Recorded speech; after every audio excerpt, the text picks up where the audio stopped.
صل على سيدنا محمد يا رب صل.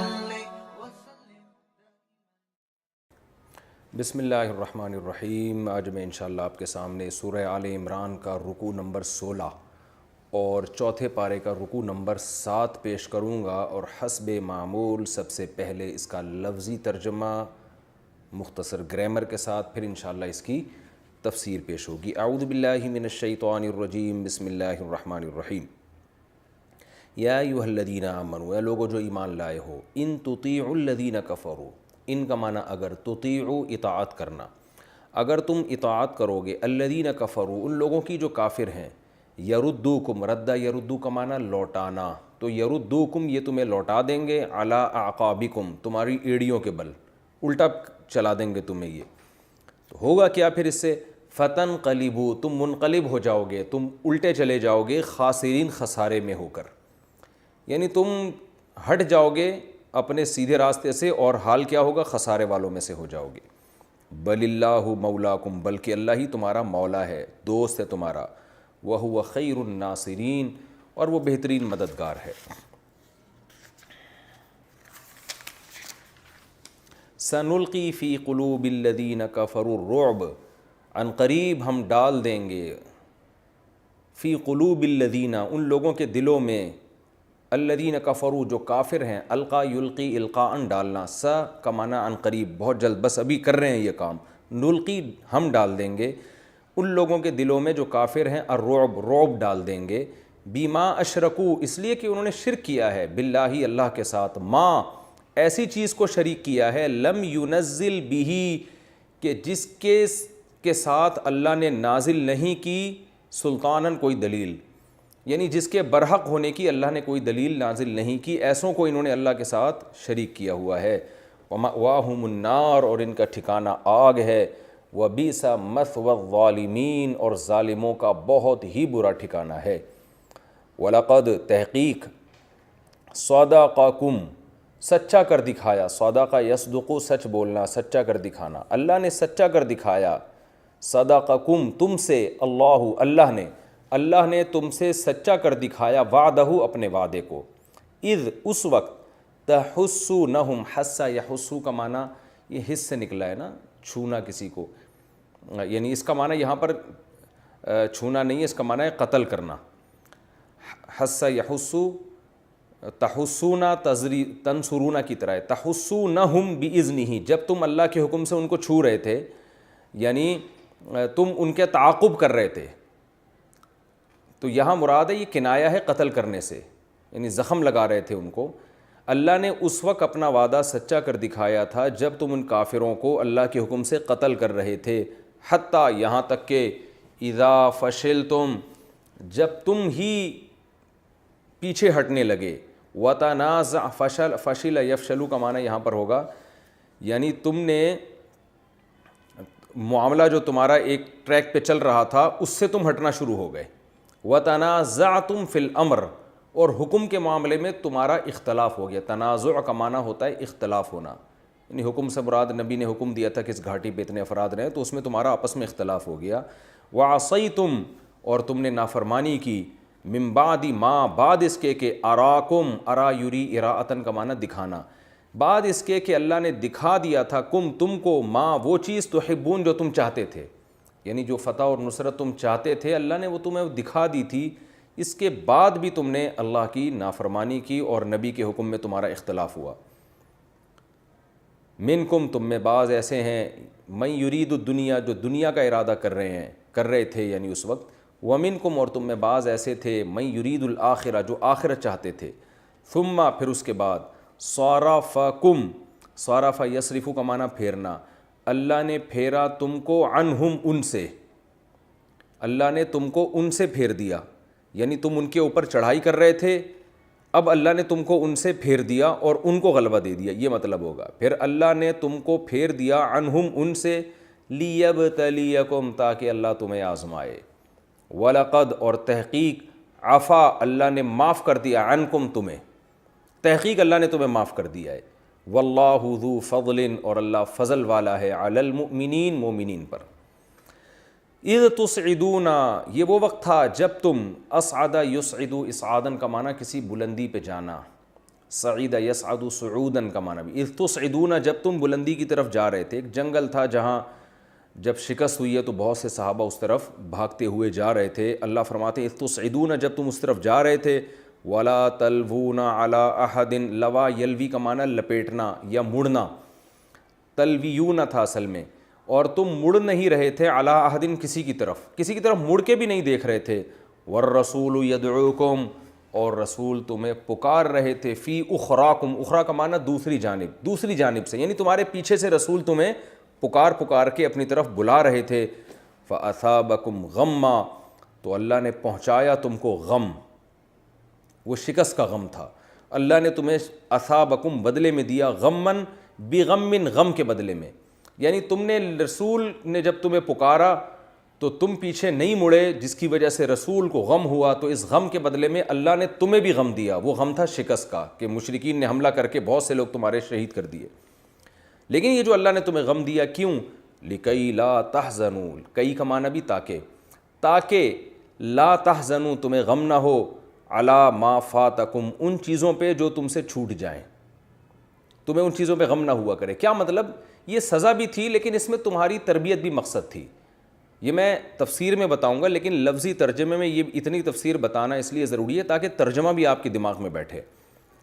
یعنی یہ اللہ نے تمہیں ٹینشن جو دی، پریشانی دی، اس کی ایک وجہ تو سزا تھی لیکن اس کی ایک اور وجہ بھی تھی کہ لِكَيْ لَا تَحْزَنُوا عَلَى مَا فَاتَكُمْ، آئندہ تمہیں غم نہ ہوا کرے ان چیزوں پر جو تم سے چھوٹ جاتی ہیں، جو تمہیں حاصل نہیں ہوتی. کیونکہ جب غم آتے ہیں تو غموں کو جھیلنا بھی سیکھتا ہے انسان. تو آئندہ تمہارا جسم مضبوط ہو جائے اور تمہیں غموں میں ٹینشن نہ ہوا کرے.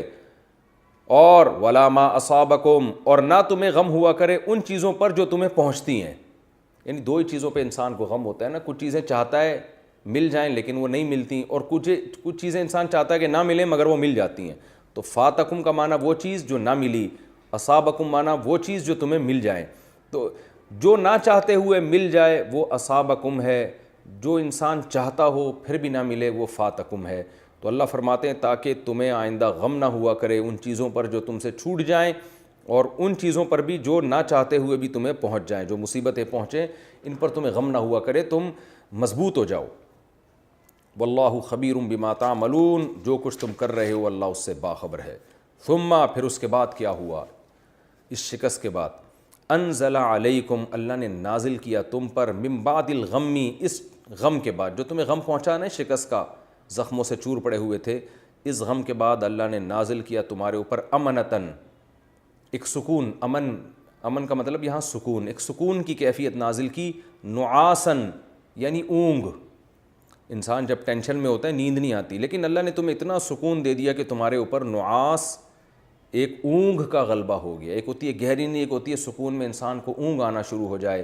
یغشا طائفۃ منکم، جس اونگ نے ڈھانپ لیا، غشیہ یغشا کا معنی ڈھانپنا، طائفۃ منکم، تم میں سے ایک جماعت کو، ایک جماعت پر اونگ طاری ہو گئی جو مومنین کی جماعت تھی، ان کو اللہ نے سکون میں دے دیا. لیکن ایک جماعت جو منافقین کی تمہارے ساتھ تھی اس کی کیا حالت ہوئی؟ وطائفتن، اور ایک جماعت ایسی تھی، قد اہمتہم انفسہم، ان کے نفسوں نے ان کو، اہم یہم اہمامن کا معنی غم میں ڈالنا، فکر میں ڈالنا، ہم فکر کو بھی کہتے ہیں، ہموم اس کی جمع آتی ہے. تو ان کے نفسوں نے ان کو ٹینشن میں ڈال دیا، یعنی بجائے وہ سکون میں آنے کے اور ٹینشن میں چلے گئے. اور کیا ٹینشن تھی؟ یظنون باللہ، گمان کرنے لگے اللہ کے بارے میں، غیر الحق کی، غلط گمان، غلط باتیں اللہ کے بارے میں سوچنے لگے. ظن الجاہلیہ، زمانہ جاہلیت والے گمان، جیسے زمانہ جاہلیت کی ایک سوچ تھی کہ اللہ اپنے بندوں کے ساتھ غلط بھی کرتا ہے، تو یہ والی باتیں وہ سوچنے لگے. اور دل میں کیا کہنے لگے؟ یقولون، یا زبان سے کہنے لگے، یقولون کہنے لگے، حل لنا من الامر من شیء، کیا ہمارے ہاں بھی، ہمارا بھی، حل لنا کیا ہمارے لیے ہے، من الامری اس کام میں، من شیء کچھ بھی، یعنی کوئی ہمارا بھی کوئی اختیار ہے، کوئی ہماری بھی کوئی سن رہا ہے یہاں پہ. اب یہ منافقین نے ایسا کلام کیا تھا جس کے دو مطلب تھے. ایک مطلب تو یہ تھا کہ ہمارے تو مشوروں پر عمل ہی نہیں ہوا، اور جب نہیں ہوا تو اس کا نقصان یہ کہ آج اتنے لوگ مر گئے، اتنے شہید ہو گئے، اور اب شکست کھا کے یہاں بیٹھے ہوئے ہیں، تو ہماری تو کوئی سنتا ہی نہیں ہے، اور سب الٹا سیدھا ہو رہا ہے، یہ نقصان ہماری نہ سننے کی وجہ سے ہوا ہے، یہ اصل مطلب تھا۔ لیکن ڈرتے بھی تھے کہ ہم ایسی نیگیٹیوٹی پھیلائیں گے تو لوگ ہمارے خلاف ہو جائیں گے، تو اس کلام کا ایک دوسرا مطلب بھی نکلتا تھا۔ دوسرا مطلب یہ کہ بھائی جو کچھ ہو رہا ہے اللہ کی طرف سے ہو رہا ہے، ہمارا تو کوئی اختیار ہی نہیں ہے۔ یعنی منافق ایسی بات کرتا ہے نا کہ جب پکڑا جائے تو کہہ کہ بھائی اس کا یہ مطلب تھا، پکڑا نہ جائے تو پھر وہ نیگیٹیوٹی پھیلا رہا ہوتا ہے۔ تو حل لنا من الامر من شیء، کیا ہمارے لیے کچھ ہے؟ یعنی ہماری تو چل نہیں رہی، چل تو اللہ کی رہی ہے۔ ہم تو چاہ رہے ہیں فتح ہو جائے، ہم تو محنت کر رہے ہیں، لیکن ہو رہا ہے جو اللہ چاہ رہا ہے۔ تو ذو معنی کلام کیا انہوں نے۔ ایک کلام کا صحیح مطلب تھا، ظاہر ہے ہوگا وہی جو اللہ چاہے گا، اور ایک غلط مطلب تھا، اس کا ایک دوسرا معنی غلط تھا کہ ہماری کچھ بھی نہیں سنی جا رہی، سب اپنی نبی اپنی مرضی کر رہے ہیں، اور یہ جو لوگ ہیں ایمان والے لوگ یہ اپنی مرضی کر رہے ہیں، جس کی وجہ سے ہمیں یہ نقصانات ہو رہے ہیں۔ تو اللہ فرماتے ہیں کہ ان سے کہہ دیجئے قل ان الامر کلہ للہ، یہ بات تو طے شدہ ہے کہ امر اختیار اللہ ہی کا ہے، جیسے اللہ کہے گا ویسے ہوگا۔ وہ فتح دینا چاہے گا فتح ہوگی، نقصان پہنچانا چاہے گا نقصان ہوگا۔ تو اگر تمہارے کلام کا یہ مطلب ہے تو یہ مطلب تو بالکل ٹھیک ہے، لیکن قرآن کہہ رہا ہے یخفون فی انفسہم، یہ اپنے دلوں میں چھپاتے ہیں۔ اخفا یخفی، اخفاء کا معنی چھپانا، ما وہ چیز چھپاتے ہیں، لا یبدون لکا جو ظاہر نہیں کر رہے آپ کے لیے۔ دل میں ان کے کچھ اور ہے، زبان پہ پوری بات ظاہر نہیں کر رہے، وہ دل میں کیا ہے؟ یقولون، یہ کہہ رہے ہیں، یعنی دل میں جو ہے نا وہ یہ بات ہے، یقولون کہہ رہے ہیں، لو کان لنا من الامر، اگر ہوتا ہمارے لیے اس معاملے میں شیء کچھ بھی، یعنی ہمارے لیے کچھ بھی اختیار ہوتا، یہاں پر ہماری بھی کچھ سنی جاتی، کچھ ہمیں بھی ویلیو دی جاتی، ما قتلنا ہا ہنا، تو یہاں ہم لوگ قتل نہ ہوتے۔ ہم سے مراد ہمارے لوگ، اتنے لوگ قتل ہو گئے یہ ہماری نہ سننے کی وجہ سے۔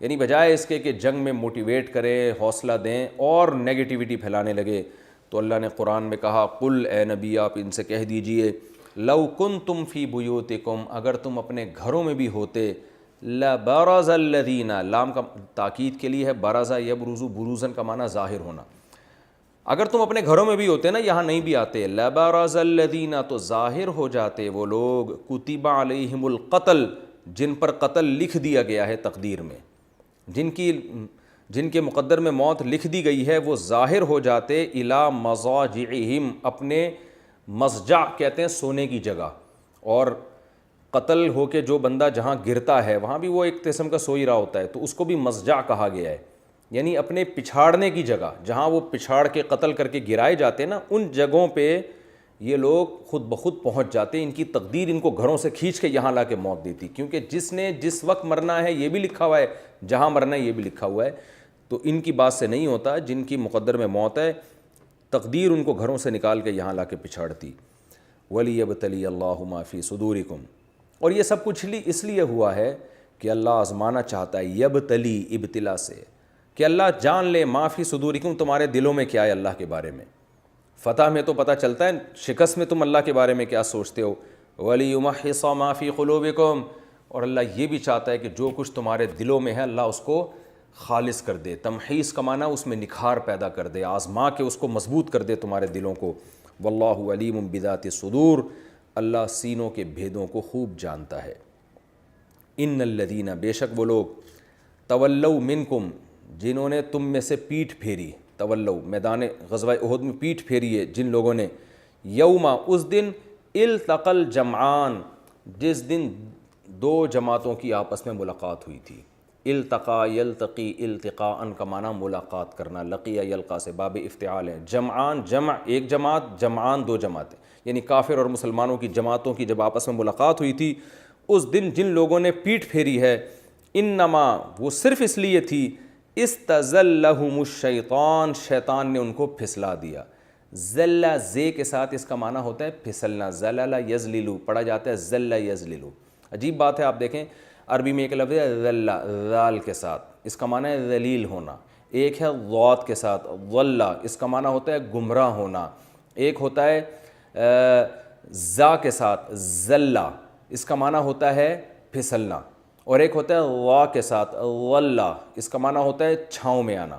تو ہر لفظ کا الگ مطلب ہے، لیکن پبلک سب کو ذلہ ہی پڑھ رہی ہوتی ہے۔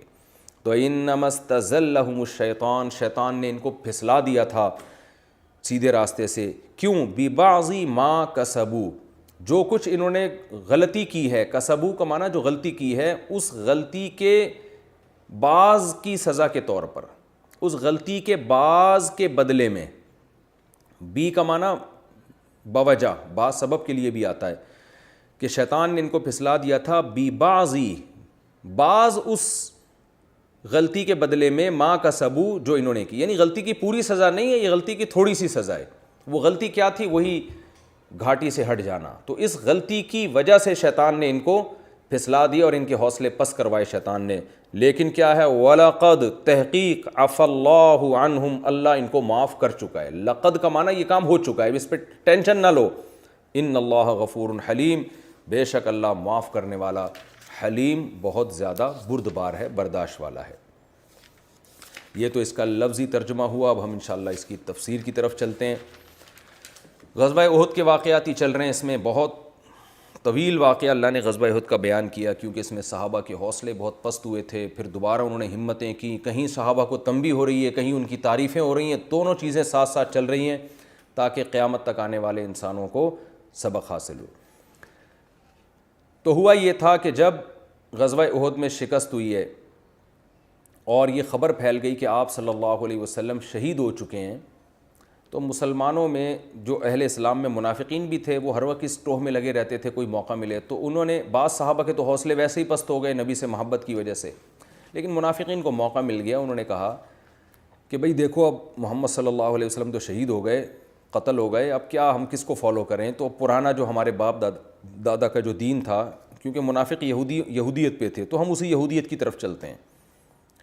اس پہ قرآن میں آیتیں نازل ہوئیں، اے ایمان والو ان تطیعوا الذین کفروا، اگر تم ان کافر، یہاں منافق کو اللہ نے صاف لفظوں میں کافر کہا ہے، یعنی جو ایسی باتیں کر رہا ہے وہ تو کافر ہی ہے نا، ان کافروں کی اگر تم نے اطاعت کی، یردوکم علی اعقابکم، تو تمہیں الٹے پاؤں واپس لوٹائیں گے، یہ تمہیں اس دین کی طرف پھیر دیں گے جو پرانا دین تھا، جو غلط مذہب تھا، اس کی طرف لے آئیں گے، فتنقلبوا خاسرین، اس سے تمہیں فائدہ نہیں ہوگا بلکہ تم لوٹ آؤ گے خسارہ لے کر، خسارے والے بن جاؤ گے۔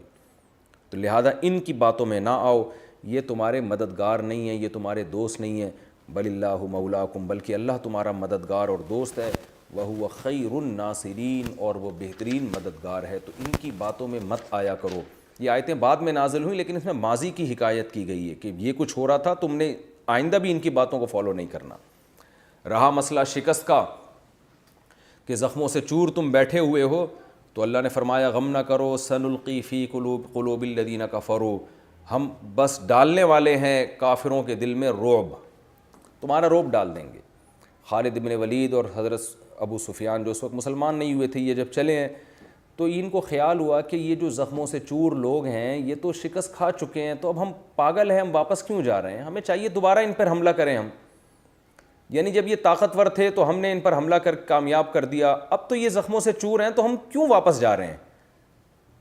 لیکن اللہ فرماتے ہیں کہ ہم نے کیا کیا، ان کے دلوں میں رعب ڈال دیا۔ اسباب کی دنیا میں ان کو لوٹنا چاہیے تھا، مگر یہ ڈر گئے کہ ایسا نہ ہو کہ کچھ اور ہی نہ ہو جائے، اور صحابہ بھی تیار ہو گئے تھے دوبارہ لڑنے کے لیے، تو یہ خوف ان کے دلوں میں بیٹھ گیا کہ بھئی یہ شکست کھا کے بھی دوبارہ لڑنے کے لیے تیار ہیں، تو چھوڑو، جو فتح ہے وہ کہیں دوبارہ شکست میں تبدیل نہ ہو جائے۔ تو اللہ نے صحابہ کو تسلی دی شکست کے بعد کہ ہم کافروں کے دل میں رعب ڈالیں گے، اس لیے کہ یہ اللہ کے ساتھ شرک کرتے ہیں اور ایسی چیزوں کو شریک کرتے ہیں جن کی ان کے پاس کوئی دلیل نہیں ہے۔ تو توحید پرست آدمی میں کانفیڈنس ہوتا ہے، اس کا ایک خدا ہوتا ہے، مشرک کو تو پتہ ہی نہیں ہوتا کس وقت کون مدد کرے گا آپ کی۔ وَمَأْوَاهُمُ النَّارُ، ان کا ٹھکانہ جہنم کی آگ ہے، وَبِئْسَ مَثْوَى الظَّالِمِينَ، اور ظالموں کا بہت برا ٹھکانہ ہے۔ پھر اللہ صحابہ پہ اپنی نعمت بیان کر رہے ہیں، منافقین نے یہ پروپیگنڈا شروع کیا، اللہ نے تو وعدہ کیا تھا کہ فتح ہوگی، یہ کیا ہو رہا ہے ہمارے ساتھ؟ تو اللہ نے صحابہ کو تسلی دی، فرمایا وَلَقَدْ صَدَقَكُمُ اللَّهُ وَعْدَهُ، اللہ تو اپنا وعدہ سچا کر چکا ہے، فتح کے اللہ نے جو وعدے کیے تھے وہ تو سچے کر دیے۔ کب؟ اِذْ تَحُسُّونَهُم بِإِذْنِهِ، جب تم ان کافروں کو اللہ کے حکم سے قتل کر رہے تھے میدان احد میں، حتیٰ اذا فشلتم، یہاں تک کہ جب تم ہی پیچھے ہٹنا شروع ہو گئے، تم نے ہی غلطیاں کرنا شروع کر دیں۔ وہ غلطی کیا تھی؟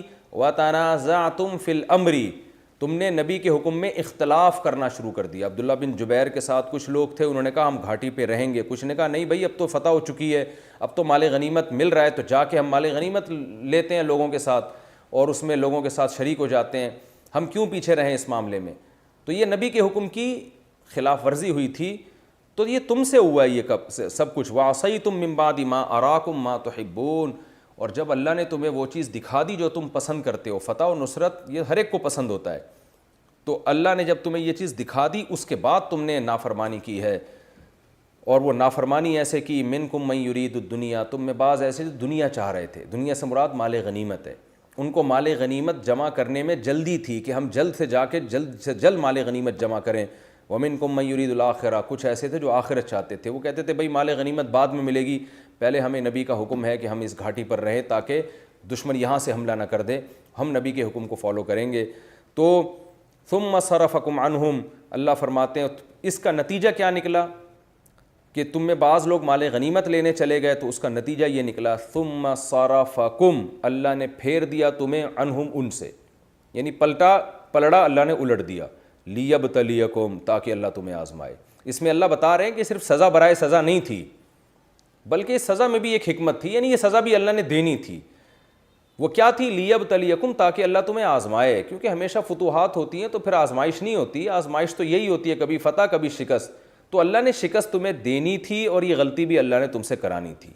تو اس میں ایک طرح سے تسلی ہے کہ بھائی اب ان پہ بیٹھ کے رو مت کہ ان سے غلطی کیوں ہوئی. بھائی یہ غلطی بھی گویا مقدر میں لکھی ہوئی تھی, بعض لوگوں کو مال غنیمت کی طرف بھیجنا تھا اللہ نے تاکہ ان سے غلطی ہو, تاکہ شکست ہو, نہ کوئی بہانہ بنے شکست کا, اور اس غلطی کے نتیجے میں تمہیں شکست ہو اور تمہارے لوگ شہید ہوں, تمہیں زخم پہنچے, تاکہ تمہارے اندر مشکلات کو برداشت کرنے کا حوصلہ پیدا ہو.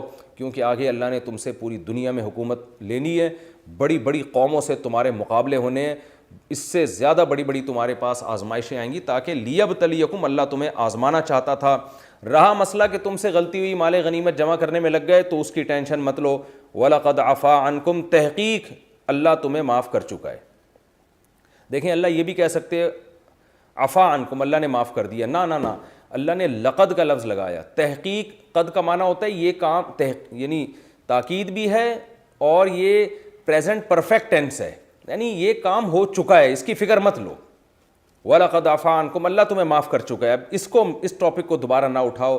اس میں اللہ نے یہ بھی بتا دیا کہ کسی کو بھی صحابہ کرام پر اس شکست کی وجہ سے طنز کرنے کی بالکل اجازت نہیں ہے. اور یہ بات خوب سمجھ لیں کہ یہاں جو اللہ نے یہ فرمایا نا, تم میں بعض لوگ دنیا کے متلاشی تھے, تو اس سے بھی بعض لوگوں نے صحابہ کرام کے جو دشمن ہیں انہوں نے صحابہ پہ طنز کیا ہے کہ وہ دنیا کی لالچ میں مال غنیمت لینے گئے تھے. تو یاد رکھیں یہ قرآن مجید کا ایک انداز ہے کہ قرآن مجید غلطی پر تنبیہ کرنے کے لیے اس طرح کے الفاظ استعمال کرتا ہے. جیسے آدم علیہ السلام کے بارے میں کہا آدم نے خدا کی نافرمانی کی, حالانکہ وہ بھی علماء کا اتفاق ہے کہ پیغمبر سے گناہ نہیں ہو سکتا, اجتہادی غلطی ہو سکتی ہے. تو یہاں بھی صحابہ میدان احد میں اللہ کی رضا کے لیے آئے تھے, جیسے قرآن میں دوسرے مقامات پر ہے. تو مال غنیمت جمع کرنا یہ خدا کی نافرمانی میں نہیں تھا, بلکہ ان کا خیال یہ تھا کہ نبی کا جو حکم ہے کہ ہم گھاٹی پر رہیں, یہ حکم اس وقت تک کے لیے تھا جب تک ہمیں فتح نہیں ہو جاتی. جب فتح ہو گئی تو اب حکم ختم, اب تو مال غنیمت جمع کرنے کا حکم ہے, کیونکہ اللہ نے خود قرآن میں کہا کہ کلوا مما غنمتم, جو مال غنیمت ملے اسے کھاؤ.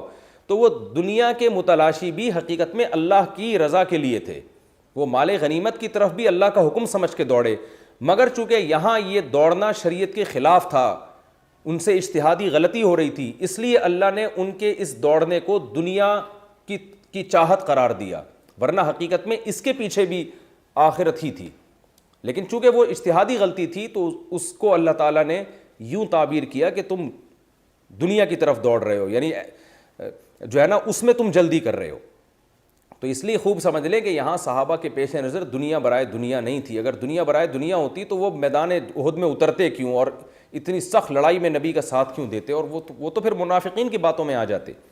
تو اس لیے قرآن کہہ رہا ہے تم میں ایسے ہیں جو دنیا تلاش کرتے ہیں. اس لیے علماء نے اس کا صحیح ترجمہ یہ کیا ہے کہ تم میں ایسے ہیں جو جن کے عمل سے ایسا لگ رہا ہے کہ وہ دنیا کے متلاشی ہیں, کیونکہ فوراً مال غنیمت کی طرف گئے. حقیقت میں ایسا نہیں ہے, لیکن ان کے عمل سے ایسا لگ رہا ہے کہ وہ دنیا کے متلاشی ہیں. اس کی مثال ایسے جیسے آپ نے کسی کو دعوت پہ بلایا اور آپ نے ابھی ان کو اجازت نہیں دی کھانا کھانے کی, اور مہمان نے پہلے کھانا شروع کر دیا, تو ہم کہتے ہیں یار ایسا لگتا ہے کہ تم صرف کھانے کے حریص ہو. تو یہ صرف تنبیہ کے لیے بڑے کی طرف سے چھوٹے کو اس اسٹائل میں تنبیہ کی جاتی ہے. حالانکہ چھوٹا تو یہ سمجھ کے کھا رہا ہوتا ہے کہ بڑے نے اجازت دی ہوئی ہے, لیکن وہ جلدی کر دیتا ہے, تو جلدی میں یہ تعبیر کی جاتی ہے کہ بھائی تم تو لگتا ہے کہ بس کھانا ہی تمہارا مقصد ہے. تو اللہ کی ذات عالی شان ہے, وہ اپنی مخلوق کو اس انداز سے تنبیہ کرتا ہے. جیسے یونس علیہ السلام کو تنبیہ کی کہ یونس فظن ان لن نقدر علیہ, یونس ہماری اجازت کے بغیر فرار ہوئے, اور یونس یہ سمجھا کہ ہمیں یونس علیہ السلام پر قدرت ہی نہیں ہے. حالانکہ پیغمبر تو یہ سمجھ ہی نہیں سکتے کہ اللہ کو ہم پہ قدرت نہیں ہے. پیغمبر کا تو عقیدہ ہوتا ہے کہ اللہ جب چاہے, لیکن یونس کا عمل سے بظاہر ایسا لگ رہا ہے جیسے اللہ تو وہ چھوڑ دے گا آپ کو اور آپ جائیں جہاں چاہیں اپنی قوم کو, لیکن اللہ کا انداز ہے, وہ صاحب جلال ہے, وہ اپنے بندوں کو اسی انداز میں تنبیہ کرتا ہے. اس لیے یونس علیہ السلام کے بارے میں اللہ نے کہا کہ یونس یہ سمجھے کہ اللہ کو یونس پر قدرت ہی نہیں ہے اور اللہ یونس کو پکڑ ہی نہیں سکتا. کیا مطلب؟ یونس کے عمل سے ایسا لگ رہا تھا, حقیقت میں ایسا نہیں تھا. یونس علیہ السلام تو مومن تھے, وہ کیسے یہ گمان کر سکتے تھے کہ اللہ کو مجھ پر قدرت نہیں ہے. تو یہاں بھی حقیقت میں ایسا نہیں ہے کہ صحابہ مال غنیمت کے حریص اور معاذ اللہ لالچی تھے, بلکہ یہاں مطلب یہ کہ تمہارے عمل سے ایسا لگ رہا ہے جیسے تم دنیا چاہتے ہو. اس لیے اللہ نے فرمایا منکم من یرید الدنیا, تم میں بعض ایسے ہیں جو عمل سے لگتا ہے کہ وہ دنیا چاہتے ہیں اور دنیا کے پیچھے بھاگ رہے ہیں, اور کچھ ایسے تھے جو ان کے عمل سے لگتا ہے کہ وہ آخرت کے ہی متلاشی ہیں, وہ گھاٹی میں کھڑے رہے. لیکن کچھ بھی ہو, وَلَقَدْ عَفَا عَنْكُمْ, اللہ تحقیق تمہیں معاف کر چکا ہے. وَاللَّهُ ذُو فَضْلٍ عَلَى الْمُؤْمِنِينَ, اللہ ایمان والوں پر بہت فضل والا ہے. لیکن ابھی اللہ نے تنبیہات ختم نہیں کی. فرمایا اِذْ تُصْعِدُونَ وَلَا تَلْوُونَ عَلَىٰ أَحَدٍ, اس وقت کو یاد کرو جب تم بھاگے چلے جا رہے تھے اور ایک دوسرے کی طرف پلٹ کے بھی نہیں دیکھ رہے تھے. وَالرَّسُولُ يَدْعُوكُمْ فِي أُخْرَاكُمْ, اور رسول تمہیں پیچھے سے پکار رہے تھے لیکن تم نے ان کی پکار کا جواب نہیں دیا. نبی نے 2 دفعہ پکارا تھا, ایک تو جب حملہ ہوا دوبارہ پلٹ کے, تو اس وقت تو بہت لوگ شہید ہوئے اور صحابہ کے قدم اکھڑ گئے اور پتھراؤ ہو رہا تھا. نبی اکیلے کھڑے ہوئے تھے, چند صحابہ بہت ہی بہادری کا مظاہرہ کرتے ہوئے آپ کے ساتھ تھے, اور اکثر حضرات وہ فرار ہونے لگے یہ سوچ کر کہ ہمارا اب یہاں میدان میں رہنے کا فائدہ نہیں ہے, کیونکہ لازمی موت ہی ہے اس صورت میں, کچھ بھی نہیں, یعنی ہم لڑ ہی نہیں سکتے اب. تو ایسی صورت میں شرن بھاگنا بھی جائز ہے جب آپ کو یقین ہو کہ اب لڑائی کا امکان ہے ہی نہیں. لیکن نبی نے جب پکارا تو بعض کا تو خیال تھا نبی شہید ہو چکے ہیں, اس لیے ان کا یہ خیال تھا کہ یہ نبی کی آواز نہیں ہے. تو بعض کا یہ حوصلے پست ہو چکے تھے. تو پہلی دفعہ میں جب پکارا تو بہت سے لوگ پیچھے, وہ پیچھے نہیں مڑے. لیکن جب دوسری دفعہ آپ صلی اللہ علیہ وسلم نے حضرت کعب بن مالک کو بھیجا اور صحابہ زخموں سے چور تھے, تو جب ان کو بھیجا تو صحابہ نے آپ کی پکار پر لبیک کہا, جس کی قرآن مجید نے تعریف بھی کی ہے, جن کا پچھلے رکوع میں جس کا تذکرہ بھی ہو چکا ہے. تو یہ پہلی دفعہ کی پکار کی بات ہے. تو اللہ فرماتے ہیں فَأَثَابَكُمْ غَمًّا غَمًّا بِغَمٍّ, تو اللہ نے تمہیں بھی غم دیا غم کے بدلے میں. تم نے رسول کی پکار کا جواب نہیں دیا, جس سے رسول کو غم ہوا, وہ میدان میں چند حضرات کے ساتھ اکیلے رہ گئے, تو اس کی وجہ سے اللہ نے تمہیں بھی غم دیا. وہ غم کیا دیا کہ شکست اور پکی ڈھکی ہو گئی. لِكَيْ لَا تَحْزَنُوا, لیکن وہی بات ہے, اللہ جہاں صحابہ کے بارے میں یہ بتاتا ہے کہ تم سے غلطی پہ میں نے یہ سزا دی, وہاں فوراً اللہ آپ دیکھ رہے ان آیتوں میں بار بار یہ بھی بتا رہا ہے کہ یہ سزا برائے سزا نہیں تھی, صحابہ کو تسلی دینے کے لیے. تو یہاں بھی اللہ کہہ رہے اللہ نے تمہیں اس غم کے بدلے میں غم تو دیا, لیکن یہ بھی غم برائے غم نہیں تھا, بلکہ لِكَيْ لَا تَحْزَنُوا عَلَىٰ مَا فَاتَكُمْ, اللہ چاہتا ہے تمہارے اندر یہ ایبیلٹی ہو, یہ قابلیت ہو کہ آئندہ تمہیں غم ہوا کرے تو اس کو پہ زیادہ ٹینشن نہ لیا کرو. وَلَا مَا أَصَابَكُمْ, کوئی چیز چھوٹ جائے تو اس پہ بھی غم نہ ہو, اور کوئی مصیبت پہنچ جائے تو اس پہ بھی غم نہ ہو. یعنی تمہیں مضبوط بنانا بھی مقصد ہے. جو لوگ مصیبتیں جھیل چکے ہوتے ہیں وہ مصیبتیں جھیلنے کے عادی ہوتے ہیں. جن پر کبھی ٹینشنیں گزری نہ ہوں ان بیچاروں کو کیا پتہ کہ ٹینشن کیا ہوتی ہے, وہ آئندہ بڑے کام کر نہیں سکتے. واللہ خبیر بما تعملون, جو کچھ تم کر رہے ہو اللہ اس سے باخبر ہے. پھر اس کے بعد کیا ہوا, ثم انزل علیکم من بعد الغم امنۃ, پھر اللہ کی رحمت دوبارہ متوجہ ہوئی. تم زخموں سے چور پڑے ہوئے تھے, لیکن اللہ نے تمہیں جو خوف کی حالت تھی اس کو تبدیل کر دیا. جو مومن تھے, مخلص تھے, ان سے خوف کو اللہ نے دور کیا. اور کیسے دور کیا, ان پر اونگ آ گئی, سکون کی کیفیت آ گئی. ظاہر ہے نیند اسی وقت آتی ہے جب ٹینشن میں نہیں ہوتا انسان. تو اللہ نے تم پر نیند کو مسلط کر دیا, اونگ کو مسلط کر دیا. اور ایک طرف دوسرے منافق تھے, اللہ نے ان کا بھی راز فاش کیے. فرمایا وَطَائِفَةٌ قَدْ أَهَمَّتْهُمْ أَنفُسُهُمْ, ایک جماعت ایسی تھی جن کو ان کے نفسوں نے فکروں میں ڈال دیا. وہ کیا تھی, يَظُنُّونَ بِاللَّهِ غَيْرَ الْحَقِّ ظَنَّ الْجَاهِلِيَّةِ, اللہ کے بارے میں وہ گمان کر رہے تھے جو زمانے جاہلیت میں ہوا کرتا تھا. یعنی وہ کہنے لگے اللہ نے تو معاذ اللہ ہمیں مروائی دیا یہاں پہ. اور یقولون پھر دوغلی باتیں کرنے لگے حل لنا من الامر من شیء, کیا ہمارا بھی کچھ اختیار ہے یہاں پہ, یعنی ہماری تو کوئی سن ہی نہیں رہا ہے. ایک مطلب اس کا یہ تھا کہ ہماری تو کوئی سنتا ہی نہیں ہے, سب کچھ ہماری مخالفت کی وجہ سے ہوا ہے. اور ایک مطلب یہ تھا کہ بھئی جو کچھ ہو رہا ہے تقدیر کا حصہ ہے, ہمارا اختیار نہیں اللہ کا اختیار ہے. تو زو معنی باتیں کر رہے تھے. لیکن اللہ کہتے ہیں حقیقت میں کیا ہے, قل ان الامر کلہ للہ, ان سے کہتے ہیں حقیقت میں تو سارے اختیارات اللہ ہی کے ہیں. لیکن جو یہ بول رہے ہیں نا, اس کا اصل مطلب یہ ہے یخفون فی انفسہم ما لا یبدون لک, اپنے دلوں میں جو انہوں نے چھپایا ہوا ہے نا وہ پورے طور پر زبان سے ظاہر نہیں کر رہے. دل میں کیا ہے, یقولون کہہ رہے ہیں لو کان لنا من الامر شیء, اگر اس معاملے میں ہمارا بھی کوئی اختیار ہوتا ما قتلنا ہا ہونا, تو ہم یہاں قتل نہ ہوتے. یہ سارا نقصان اس لیے ہوا ہے کہ ہم کہہ رہے تھے کہ مدینہ میں رہ کے لڑو, باہر مت نکلو, یہ جہاد نہیں ہے, یہ خودکشی ہے. ہماری نہیں سنی گئی اور آج ہمیں مروا دیا گیا.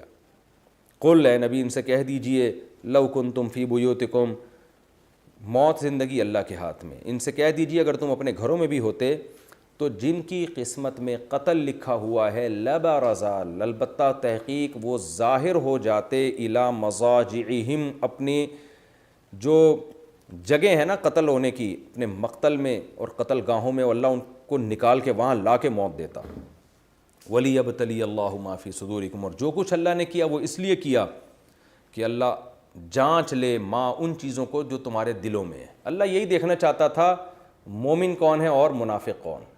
تو اللہ نے مومن اور منافق کو آزما لیا, تمہارے سینوں کو اللہ نے آزما لیا کہ سینوں میں کیا ہے. وَلِيُمَحِّصَ مَا فِي قُلُوبِكُمْ, اور تمہارے دلوں کو اللہ جو ہے وہ اس کے میل کو بھی دور کرنا چاہتا تھا. یعنی آزمائشوں میں ڈال کے اللہ نے تمہیں اور زیادہ مضبوط کر دیا ہے. واللہ علیم بذات الصدور, اللہ سینوں کے بھیدوں کو جانتا ہے. ان الذین تولوا منکم, کیا مطلب جانتا پہلے سے ہے لیکن آزمائش کے ذریعے اللہ ظاہر بھی کرنا چاہ رہا ہے. ان الذین تولوا منکم, اس رکوع کا آخری آیت اس پہ ختم ہو رہی ہے کہ فرمایا تم میں جو لوگ اس دن پیٹ پھیر کے بھاگے تھے جس دن دو جماعتوں کی آپس میں مقابلہ ہوا تھا. انما استزلهم الشیطان ببعض ما کسبوا, ان سے کچھ غلطیاں ہوئی تھی جس میں سے کچھ سزا اللہ نے ان کو دی ہے. وہ کیا سزا ہے کہ شیطان کو ان پر مسلط کر دیا اور اس غلطی کی وجہ سے شیطان نے ان کو پھسلا دیا. لیکن وہی بات ہے وَلَقَدْ عَفَى اللَّهُ عَنْهُمْ, اللہ دشمنان صحابہ کے لیے تو کوئی راستہ چھوڑ ہی نہیں رہے ہیں ان آیتوں میں. جہاں سزا کا ذکر ہوتا ہے اللہ معافی کا بھی ذکر کرتے ہیں اور حکمت کا بھی ذکر کرتے ہیں. فرمایا وَلَقَدْ عَفَى اللَّهُ عَنْهُمْ, تحقیق اللہ ان کو معاف کر چکا ہے. پہلے اللہ نے صحابہ سے خطاب کیا تمہیں معاف کر چکا ہے, اب اللہ ہم سے خطاب کر رہے ہیں کہ اللہ ان کو معاف کر چکا ہے. ان اللہ غفور حلیم, اللہ بردبار اور بہت زیادہ معاف کرنے والا ہے. یہ رکوع تھا جس میں ہم نے سورہ غزوہ احد کا واقعے کا یہ پہلو بہت اللہ نے تفصیل سے اجاگر کیا. اس کی تفسیر بھی ہو گئی, اس سے ہمیں جو اسباق ملتے ہیں مختصراً اس کا تذکرہ کر دیتا ہوں. پہلی بات تو یا ایھا الذین آمنوا ان تطیعوا الذین کفروا یردوکم علی اعقابکم, کافروں کی اتباع کرو گے تمہیں دین سے پھیر دیں گے. اور یہ کافر کی اتباع کب ہو رہی تھی؟ جب یہ خبر پھیل گئی تھی کہ نبی صلی اللہ علیہ وسلم کی شہادت ہوئی ہے. اس سے پتہ چلتا ہے کہ جب بھی کوئی غم کی خبر پھیلتی ہے تو اس میں دو طرح کے لوگ ہوتے ہیں, ایک حوصلہ توڑنے والے اور ایک حوصلہ دینے والے. تو ایسے موقع پہ جو آپ کے حوصلوں کو پست کرنے والے لوگ ہوں ہمیں ان کو فالو نہیں کرنا چاہیے. فالو ہمیں ان کو کرنا چاہیے جو ہمارے حوصلے بڑھانے والے ہوں, جو یہ کہہ رہے ہوں بھائی اگر کچھ ہو بھی گیا تو کیا ہو گیا, اللہ ہمارے ساتھ ہے. تو ایسے لوگوں کو فالو کرنا چاہیے ہمیں. دوسری بات یہ بھی پتہ چلتی ہے کہ اسلام اور کفر کا جب بھی مقابلہ ہوگا تو صرف اسباب نہیں بلکہ قرآن کہتا ہے سنلقی فی قلوب الذین کفروا الرعب, ہم کافروں کے دلوں میں رعب ڈالیں گے. تو یہ صرف میدان جنگ میں نہیں ہے, دنیا میں جب بھی حق اور باطل کا مقابلہ ہوتا ہے اگر آپ حق پر ڈٹے رہیں تو اللہ باطل کے دل میں رعب ڈالتا ہے, چاہے وہ نظریاتی جنگ ہو, دلائل کی جنگ ہو یا میدان جنگ ہو. تو یہ اللہ کی طرف سے مدد ہوتی ہے. اور اس کی وجہ کیا ہے؟ بما اشرکوا باللہ, کافر یا تو اللہ کو مانتا ہی نہیں ہے, مانتا ہے تو اللہ کے غیر کو اللہ کے ساتھ شریک کرتا ہے یا باطل مذہب کو فالو کرتا ہے.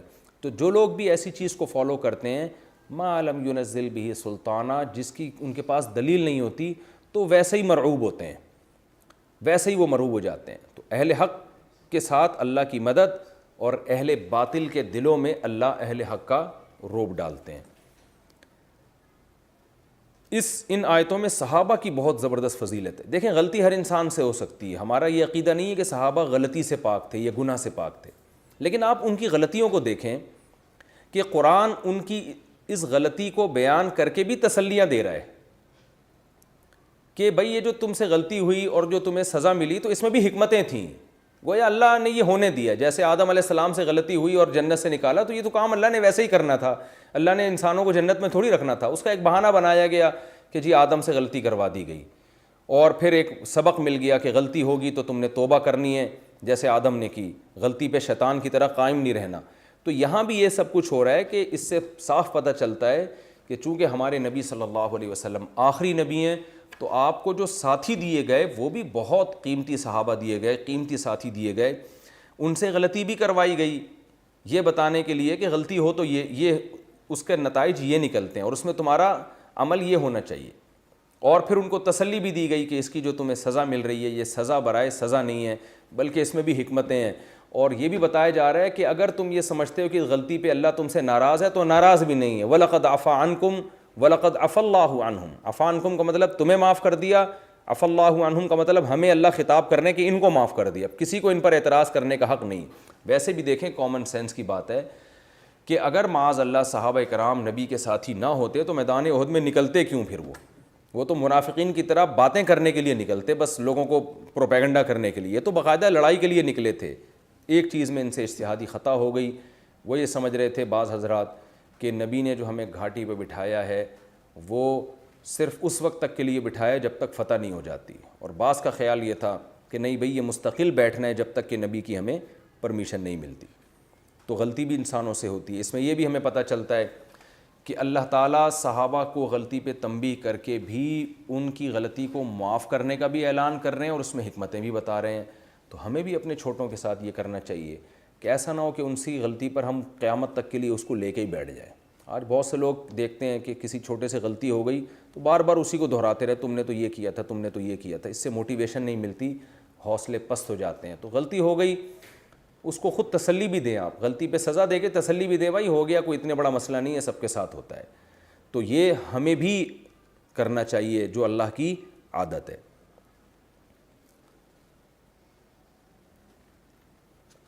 اس میں ہمیں یہ بھی پتہ چلتا ہے کہ اللہ کی طرف سے جو غم آتے ہیں وہ ہمیں بنانے کے لیے بھی آتے ہیں۔ لِكَيْ لَا تَحْزَنُوا عَلَىٰ مَا فَاتَكُمْ، تم سے کچھ چھوٹ جایا کرے تو غم نہ ہوا کرے، تمہیں کوئی مصیبت پہنچے تو غم نہ ہوا کرے۔ آج بچوں کو جس طرح سے پالتے ہیں والدین، اتنا ممی ڈیڈی بنا دیتے ہیں کہ ان میں ٹینشن برداشت کرنے کی صلاحیت ہی نہیں ہوتی، بڑے ہو کر پھر وہ ڈپریشن اور اسٹریس کے مریض بنتے ہیں۔ تو بچوں کو تھوڑا سا جو ہے نا سختی بھی کرنی چاہیے کبھی کبھار ان کے اوپر، تاکہ تھوڑی تھوڑی سختیاں جھیلنے کی بھی عادت ہو ان کو، اور ہر خواہش ان کی پوری نہ کریں۔ رمضان کے روزے اسی وجہ سے فرض کیے گئے کہ بھوکا پیاسا رہنا بھی سیکھو، تو بچوں کو بھی تھوڑی تھوڑی ٹریننگ دینی چاہیے۔ یہ نہیں کہ جو چیز مانگ رہے اسے آپ نے پکڑا دی، اس کا نتیجہ یہ نکلتا ہے کہ ان میں ٹینشن برداشت کرنے کی عادت ہوتی نہیں ہے۔ بڑے کام دنیا میں وہی لوگ کرتے ہیں جو سختیاں برداشت کرنے کے عادی ہوتے ہیں۔ اور ہمیں یہ بھی پتہ چلتا ہے کہ جب بھی کوئی آزمائش آتی ہے تو دو طرح کے لوگ، یعنی انسان دو طرح کے حصوں میں ڈیوائیڈ ہو جاتے ہیں، مخلص اور منافق۔ تو آزمائشوں میں دیکھنا چاہیے ہمیں کون ایسا ہے جو مخلص ہے اور کون ایسا ہے جو منافق ہے۔ تو یہ باتوں سے آپ کو پتہ چلے گا کہ کون اس وقت مثبت چیزوں کو پروموٹ کر رہا ہے اور کون اس وقت نیگیٹیوٹی کو فروغ دے رہا ہے۔ اللہ تعالی ہمیں سمجھنے کی، عمل کی توفیق عطا فرمائے۔ اگلا ایپیسوڈ ہمارا جو ہوگا وہ انشاءاللہ ہم سورہ آل عمران کا رکوع نمبر 17 اور چوتھے پارے کا رکوع نمبر 8، یہ انشاءاللہ اگلے ایپیسوڈ میں پیش کروں گا۔ وما علینا الا البلاغ۔